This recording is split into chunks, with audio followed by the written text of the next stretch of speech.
আসসালামু আলাইকুম, আমি এস এম সাদিদ। আজ আমি আপনাদের দেখাবো যে কীভাবে আপনারা নিজেদের ফেসবুক পেজের নাম চেঞ্জ করবেন। তার জন্য ফার্স্টে আমরা ফেসবুকে আসবো, আসার পরে নিজের পেজে আসবো, আসার পরে প্রোফাইলে ঢোকার পরে 3 ডটে ক্লিক করব। এখান থেকে নিচের দিকে স্ক্রল করলে আমরা সেটিং অপশন পেয়ে যাব।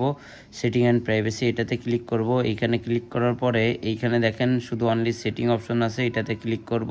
এটাতে ক্লিক করার পরে এরকম আমার নিচের দিকে একটু গেলে আপনি দেখতে পারবেন পেজ সেটআপ আছে। পেজ সেটআপে ক্লিক করবেন। পেজ সেটআপে ক্লিক করলে আপনার রিসেন্টলি যেই পেজের নাম দিয়ে আছে সেই পেজের নাম এখানে দেখতে পারবেন। এখানে ক্লিক করবেন। এখন আপনি যেই নামে চেঞ্জ করতে চাচ্ছেন সেই নামটা এখানে দিয়ে দিব।